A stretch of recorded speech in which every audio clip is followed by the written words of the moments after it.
ہم ختم نبوت پر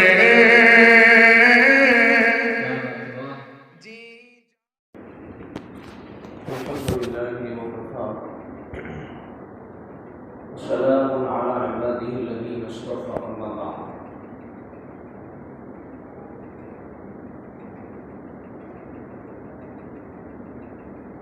أعوذ بالله من الشيطان الرجيم بسم الله الرحمن الرحيم إن الذين آمنوا وعملوا الصالحات إنا لا نضيع أجر من أحسن عملا سبحان ربك رب العزة عما يصفون وسلام على المرسلين والحمد لله رب العالمين اللهم صل على سيدنا محمد وعلى آل سيدنا محمد وبارك وسلم اللهم صل على سيدنا محمد وعلى آل سيدنا محمد وبارك وسلم اللهم صل على سيدنا محمد وعلى آل سيدنا محمد وبارك وسلم اما بعد کتنا قیمتی ہے اس کے اوپر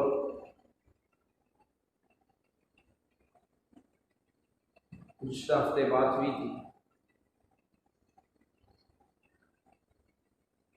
کہ کچھ بھی ہو جائے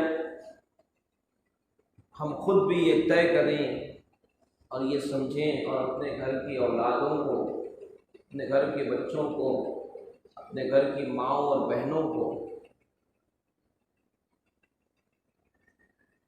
ان کو یہ بات پلا دیں، بتا دیں کہ کچھ بھی ہو جائے، ہماری جان کیوں نہ چلی جائے، لیکن ہم جو ہے اپنے ایمان کا سودا نہیں کریں، ہم اپنے ایمان سے ہٹیں گے نہیں۔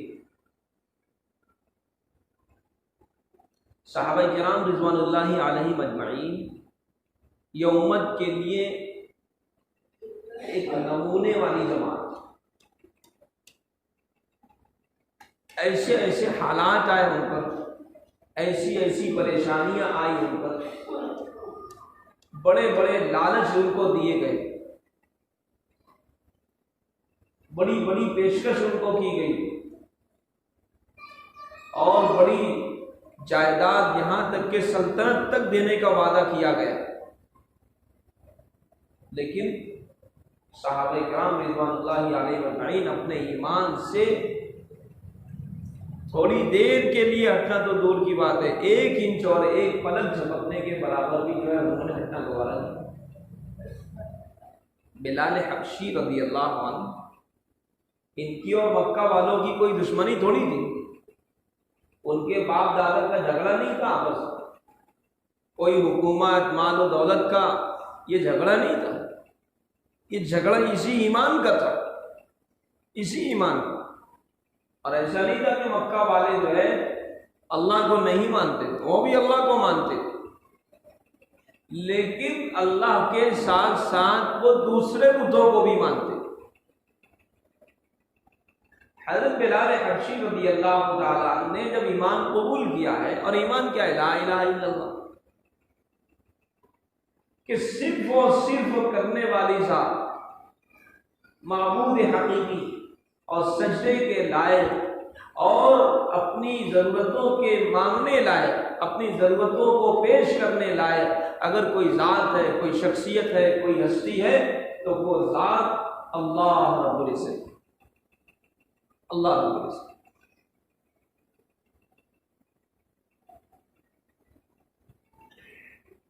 اللہ احد، احد کہتے تھے کہ مکہ کے اوباش لڑکے حضرت بلال کو گلیوں میں پھراتے تھے،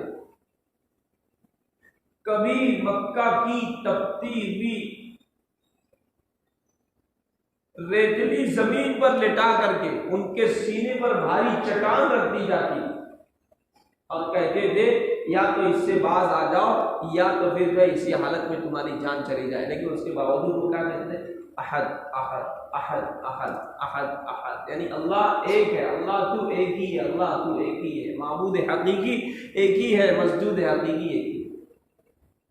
کتنی تکالیف بڑھائے ملا، مارنے والے تھک جاتے تھے، لیکن بلال حبشی رضی اللہ تعالیٰ عنہ انہوں نے اپنے ایمان کو سودا نہیں کیا۔ یہ ان کے دلوں کے اندر یہ حقیقت رچ بس گئی۔ سمیہ رضی اللہ عنہ، بوڑھی عورت، ابو جہل نے ایمان سے باز رکھنا چاہا، باز نہیں آئی، اس نے برچا مار دیا۔ اسی حالت کے اندر انہوں نے اپنی جان دے دی، لیکن اپنے ایمان سے جو ہے ہٹنا نہیں، دوبارہ نہیں کیا۔ بہت سارے واقعات کہ صحابہ کرام رضوان اللہ علیہ اجمعین انہوں نے اپنی جانوں کا تو سودا کر لیا ہے نا۔ اپنے آپ کو بالکل کہنا چاہیے کہ تمہاری ساری باتیں منظور ہے، تم اگر مال لینا چاہو ہم مال دے دیں گے، تم کو جان لینا چاہو جان دے دیں گے، پراپرٹی لینا چاہو پراپرٹی دیں گے، لیکن اپنے ایمان کا سودا نہیں کریں گے، اپنے ایمان کو نہیں بیچیں۔ حضرت صہیب رومی رضی اللہ عنہ سے متعلق کی بات ملتی ہے کہ مکہ کے اندر جب مسلمانوں کو ستانا لوگوں نے شروع کر دیا تو مکہ کے اندر جو مسلمان تھے وہ چھپ چھپا کر کے ایک کر کے مدینہ جا رہے تھے۔ ہمارے آقا حضرت محمد رسول اللہ صلی اللہ علیہ وآلہ وسلم بھی تشریف لے کے پہنچ گئے مدینہ۔ تو اب مکہ کے اندر جتنے مسلمان تھے نا، سبوں پر یہ مکہ والوں کی نگاہیں تھیں، مکہ کے مشرکوں اور کافروں کی نگاہیں تھیں کہ ان کو یہاں سے یہیں رہنا ہے اور ان کو تکلیف دینا ہے، ان کو یہاں سے نکلنے بھی نہیں دینا ہے۔ تو ایک مرتبہ حضرت صہیب رومی رضی اللہ عنہ انہوں نے طے کر لیا کہ اپنے کو نکلنا ہے، چنانچہ چھپ چھپا کر کے نکلے تو مکہ کے بعد چند لوگوں نے پکڑ لیا۔ حضرت صہیب نے کہا کہ دیکھو تمہیں معلوم ہے کہ میں کتنا اچھا تیر انداز ہوں، میرے پاس جب تک کہ میرے ترکش میں ایک تیر بھی بچا ہے تم میں سے کوئی بھی قریب میرے نہیں آ سکتا، اس کے بعد پھر تلوار سے اور نیزے سے مقابلہ ہوگا۔ بولا ہم تم کو جانے نہیں دیں گے، ایسے نہیں چھوڑیں گے تم کو، اگر تم یہ چاہو، انہوں نے کہا صہیب کو اگر تم یہ چاہو کہ ہم تم کو یوں ہی چھوڑ دیں، ایسے نہیں چھوڑ سکتے، کچھ نہ کچھ تو چاہیے ہم کو۔ تو حضرت صہیب نے کہا کہ دیکھو مکہ کے اندر میری فلاں جائیداد ہے، میرا فلاں گھر ہے، فلاں جگہ میرا سامان ہے، تم جاؤ اسے لے لو اور اس کے بدلے میں تم لوگ مجھے چھوڑو۔ چنانچہ بولے ٹھیک ہے، وہ گئے۔ ٹھیک ہے، صہیب رومی رضی اللہ عنہ کو نے شروع کیا، مکہ سے مدینہ تشریف لائے، ہمارے آقا حضرت محمد رسول اللہ صلی اللہ علیہ وسلم سے ملاقات ہوئی تو اللہ رب العزت نے ہمارے آقا حضرت محمد صلی اللہ علیہ وسلم پر یہ آیت کریمہ کا نزول فرمایا کہ وَمِنَ النَّاسِ مَن يَشْرِي نَفْسَهُ ابْتِغَاءَ مَرْضَاتِ اللَّهِ، کہ لوگوں میں سے بعض لوگ وہ ہیں جو اپنے آپ کو بیچ ڈالتے ہیں، جو اپنے آپ کو فروخت کر دیتے ہیں ابتغاء مرضات اللہ، اللہ کی مرضی کی خاطر، اللہ کو راضی کرنے کے لیے خاطر۔ اللہ رؤوف بالعباد، اور اللہ اپنے بندوں پر بہت شفیق اور بہت مہربان ہے۔ تو ہمارے آقا حضرت محمد رسول اللہ صلی اللہ علیہ وسلم پر جب آیت کریمہ کا نزول ہوا، حضرت صہیب رومی آئے تو آپ نے فرمایا کہ صہیب تم نے واقعی بہت بہترین سودا کیا۔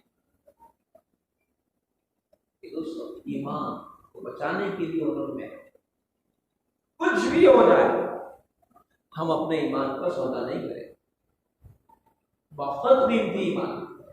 عبداللہ ابن حذافہ سہمی رضی اللہ عنہ،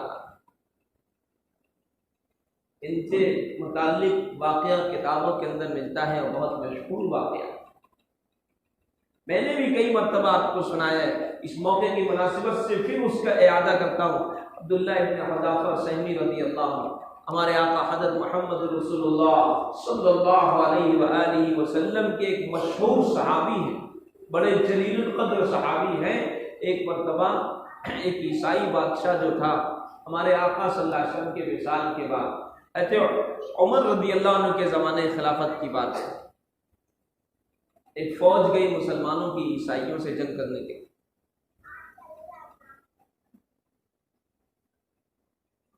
اس کے اندر حضرت عبداللہ ابن حذافہ بھی تھے۔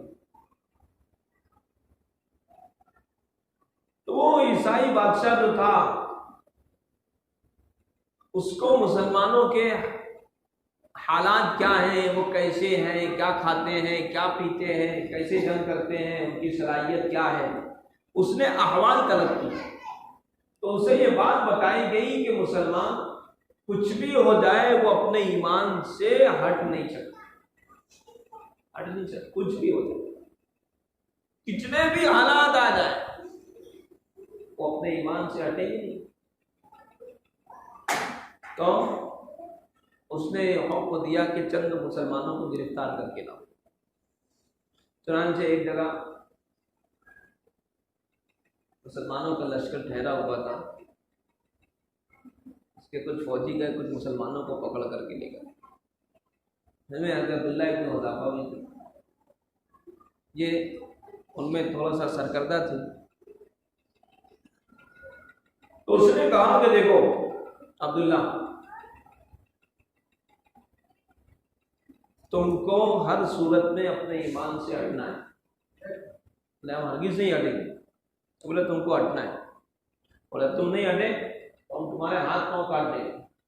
بولے جو کرنا ہے کر لو، ہم ہٹنے والے نہیں۔ جو ان کے ساتھیوں کو بلایا تو ان کے ہاتھوں کو کاٹا، کچھ کے پیروں کو کاٹا، اور ایمان کی قبول کرنے کو کہا گیا، ایمان سے باز آنے کو کہا گیا، لیکن وہ نہ آئے۔ اس کے بعد اس نے کیا کیا، ایک دیگچی جلوائی، اور دیگچی جلوانے کے بعد اس کے اندر پانی کو گرم کروایا، اور پانی گرمانے کے بعد ان کے جو کچھ ساتھی تھے ان کے کچھ ساتھیوں کو اس کے اندر ڈالنے کی کوشش کی، کہا کہ دیکھو ایمان قبول کر لو ورنہ میں اس کھولتے ہوئے گرم پانی کے اندر تمہیں ڈال دوں۔ لیکن حضرت عبداللہ ابن حذافہ رضی اللہ عنہ سے باز نہیں ہے، کہا کہ نہیں، میں ایمان کا سودا نہیں کروں گا، ایمان سے میں ہٹوں گا نہیں، کیا کرنا ہے کر۔ ان کے ساتھیوں کو پانی کے اندر ڈالے اور ڈال کر کے نکال لیے، پورے بدن کے اوپر سے گوشت کھل کر کے گر، اتنا پانی گرم، اس طریقے سے ان کی چال چلی۔ اس کے بعد بھی حضرت عبداللہ ابن حذافہ رضی اللہ عنہ ایمان سے ہٹے نہیں، شرک کو انہوں نے قبول کیا۔ اس کے بعد اس نے کہا، اس نے ایک پیشکش کہا کہ میری پیشکش ہے کہ میری جو سلطنت ہے اتنی بڑی، تم ایمان سے ہٹ جاؤ، میں اپنی پوری سلطنت میں سے آدھی سلطنت تم کو دینے کو تیار، آدھی سلطنت، بڑی سلطنت اور حکومت دینے کو تیار تھا۔ اس نے کہا ارے آدھی سلطنت تو دور کی بات، قسم خدائے پاک کی، اگر ساری زمین بھی تیری بادشاہت پہ آ جائے اور پوری بادشاہت تو مجھے اٹھا کر کے دے دے، اور یہ کہے کہ زندگی بھر کے لیے نہیں، گھنٹے 2 گھنٹے کے لیے نہیں، صرف ایک لمحے کے لیے، ایک پلک جھپکنے کے برابر بھی اگر تم یہ کہے کہ تم اپنے ایمان سے ہٹ جاؤ اور یہ پوری دنیا کی سلطنت تمہارے نام ہے، تو میں ہرگز قبول نہیں کروں۔ بادشاہ دیکھا یہ بہت پکا ہے، اس نے کہا کہ پھر میں تم کو ایک شرط پہ چھوڑوں گا۔ کہا کیا شرط؟ کہا شرط تو یہ ہے کہ میری پیشانی کو بوسہ دو، میری پیشانی کو بوسہ دو۔ عبداللہ ابن حذافہ نے کہا میں کسی مشرک اور کافر کی پیشانی کو بوسہ نہیں دوں گا۔ کہا کہ اگر تم بوسہ نہیں دیں گے تو میں تمہارے جو دیگر ساتھی ہیں ان کو بھی ختم کر دوں گا۔ تو عبداللہ ابن حذافہ رضی اللہ عنہ تھوڑی دیر سوچے، انہوں نے سوچ کر کہا کہ دیکھو اگر میں بوسہ لوں گا تو میرے سب ساتھیوں کو بھی چھوڑ دو گے؟ بولے ہاں ٹھیک ہے۔ کہا اللہ، اس نے بوسہ لیا۔ عبداللہ رضی اللہ عنہ نے اس کافر کی پیشانی کا اس طریقے سے ان کو بھی اور ان کے ساتھیوں کو بھی چھوڑا۔ دربار رسالت، دربار خلافت، عمر رضی اللہ عنہ کی خلافت کے دربار میں جب یہ لوگ حاضر ہوئے اور پوری جب انہوں نے قصہ سنایا تو عمر رضی اللہ تعالیٰ نے کہا کہ انہوں نے کافر کا بوسہ دے کر کے اپنے ساتھیوں کی جان بچائی ہے، اب میں تمام مسلمانوں کو حکم دیتا ہوں کہ ان کی پیشانی کا بوسہ دیا جائے۔ چنانچہ عبداللہ کی پیشانی کا بوسہ۔